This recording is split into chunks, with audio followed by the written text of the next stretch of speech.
Hello बच्चों, आज हम पढ़ने वाले हैं कुछ महत्वपूर्ण विलोम शब्दों के बारे में। यह ऐसे विलोम शब्द हैं जो अधिक से अधिक परीक्षा में पूछे जाते हैं, इसलिए आप सभी लोगों को इन विलोम शब्दों के बारे में जानकारी होना आवश्यक है। चलिए, आपको कुछ यहाँ शब्द दिखाई दे रहे हैं जिनके आपको विलोम शब्द बताने हैं। यदि आपको इनके विलोम शब्द पता है तो जल्दी से जल्दी कमेंट बॉक्स में टाइप कीजिए। सबसे पहले, यदि आप मेरे चैनल पर नए हैं तो चैनल को सब्सक्राइब कर लीजिए, और यदि वीडियो पसंद आए तो वीडियो को लाइक करना और अपने दोस्तों को शेयर करना। चलिए, मैं आपको बताने वाला हूँ दुर्लभ। सबसे पहले यदि हम किसी शब्द का यदि विलोम बताने वाले हैं तो सबसे पहले हमें उस शब्द का क्या है अर्थ पता होना चाहिए। तो जैसे यहाँ लिखा हुआ है दुर्लभ। दुर्लभ का अर्थ होता है बहुत मुश्किल से किसी वस्तु का मिलना। तो दुर्लभ का विलोम क्या होगा बच्चों? सुलभ। तो सुलभ का मतलब होता है आसानी से मिल जाना। अब आपको समझ में आ गया होगा कि किस प्रकार से हमें विलोम शब्दों को याद करना है। यानी विलोम शब्दों को याद करने के लिए हमें क्या है, उनके अर्थों का पता होना चाहिए। चलिए, हम जल्दी जल्दी विलोम शब्दों का अभ्यास करते हैं। आप भी कमेंट बॉक्स में आंसर टाइप करते चलिए। अब यहाँ पे लिखा हुआ है दुर्बल। दुर्बल का विलोम क्या होता है बच्चों? सबल। दुर्बल का मतलब होता है जिसमें बहुत कम शक्ति हो या कमजोर हो, उसे क्या बोलते हैं? दुर्बल। तो दुर्बल का अर्थ उल्टा क्या होता है बच्चों? सबल। यानी कि सबल का मतलब होता है बलवान। अगला शब्द है बच्चों दीर्घ। दीर्घ का उल्टा होता है ह्रस्व या फिर लघु। तो दीर्घ का मतलब होता है बड़ा और ह्रस्व का मतलब होता है छोटा। तो दीर्घ का उल्टा क्या होगा बच्चों? ह्रस्व। अगला शब्द है हमारा दयालु। दयालु का उल्टा क्या होता है बच्चों? दयालु का उल्टा होता है निर्दय। यानी कि जिसके हृदय में दया ना हो उसे क्या बोलेंगे? निर्दय। अगला शब्द है हमारा निर्धन। निर्धन का उल्टा क्या होता है बच्चों? निर्धन का उल्टा होता है धनी। तो धनी का मतलब होता है जिसके पास अधिक पैसा होता है, और निर्धन का मतलब होता है जिसके पास बहुत कम पैसा या गरीब होता है।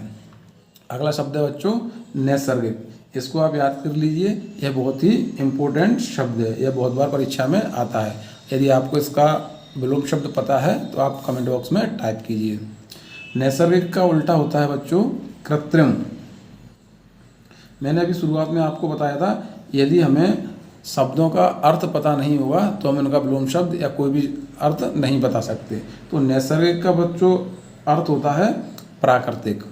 तो जब इसका उल्टा होगा तो क्या होगा? कृत्रिम। और कृत्रिम का मतलब होता है जो मनुष्यों के द्वारा बनाया गया है। अगला शब्द है बच्चों निरक्षर। निरक्षर का उल्टा क्या होता है बच्चों? निरक्षर का उल्टा होता है साक्षर। निरक्षर का मतलब क्या होता है बच्चों? जिसको पढ़ाई लिखाई के बारे में कुछ भी ज्ञान ना हो। और साक्षर का मतलब होता है बच्चों जिसको थोड़ा बहुत ज्ञान हो। जैसे वह व्यक्ति जो सिर्फ अपना नाम लिख लेता है या फिर थोड़ा बहुत ही पढ़ लेता है, उसे क्या बोलते हैं बच्चों? साक्षर। अगला शब्द है बच्चों निराकार। निराकार का अच्छा उल्टा क्या होता है बच्चों? साकार। देखिए, निराकार का मतलब होता है जिसका कोई आकार ना हो। जैसे ईश्वर, आत्मा, परमात्मा, इनका कोई भी आकार नहीं होता है, तो उसे क्या बोलेंगे बच्चों? निराकार। और निराकार का उल्टा क्या होता है? साकार। अगला शब्द है बच्चों निर्मल। निर्मल का उल्टा क्या होता है बच्चों? निर्मल का उल्टा होता है मलिन।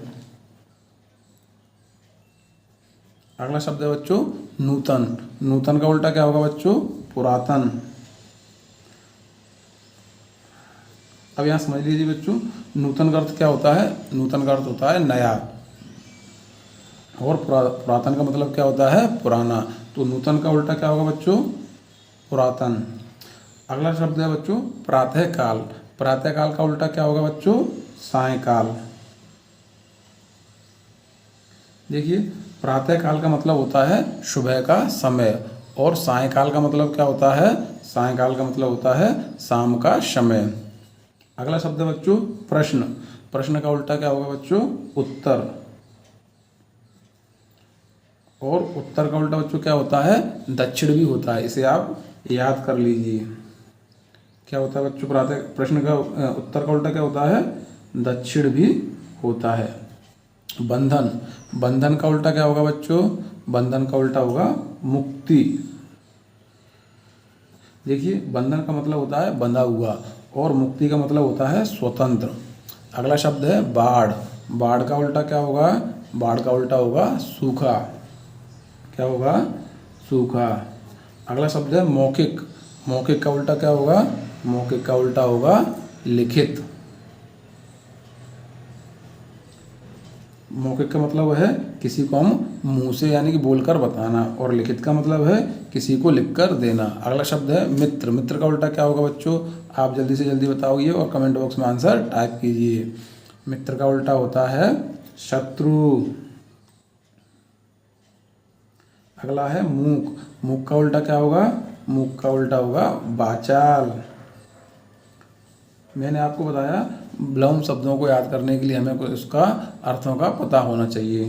तो देखिए मूक का मतलब होता है जो गूंगा होता है या कुछ भी नहीं बोलता, उसे क्या बोलते हैं? मूक। तो मूक का उल्टा क्या होगा? वाचाल, यानी कि बहुत अधिक बोलने वाला। वाचाल का मतलब होगा बहुत अधिक बोलने वाला। मूल। मूल का उल्टा क्या होगा? निर्मूल।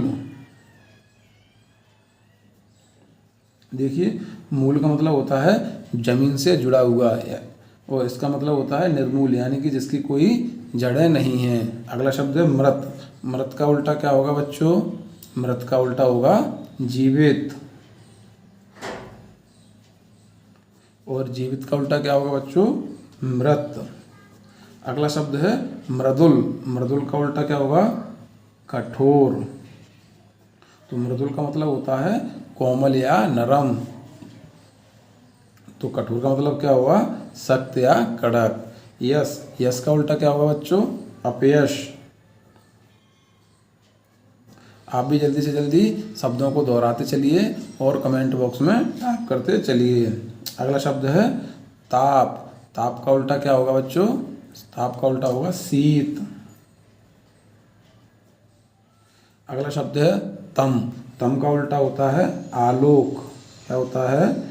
आलोक। यहाँ मैं आपको बता दूँ तम का मतलब होता है अंधेरा और आलोक का मतलब होता है उजाला। आप यह भी साथ में याद करते चलिए और वर्डों को दोहराते चलिए। अगला शब्द है तीव्र। तीव्र का उल्टा क्या होगा? मंद। तो तीव्र का मतलब होता है तेज गति से, और मंद का मतलब होता है धीमे धीमे। अगला शब्द है तुच्छ। तुच्छ का उल्टा क्या होगा बच्चों? महान। अगला शब्द है धनी। तो धनी का उल्टा क्या होगा बच्चों? धनी का उल्टा होगा निर्धन। इसको मैंने पहले भी पढ़ाया है, आपको पता होगा, और आप भी जल्दी से जल्दी कमेंट बॉक्स में आंसर टाइप करते चलिए। अगला शब्द है बच्चों तरल। तरल का उल्टा क्या होगा? तरल का उल्टा होगा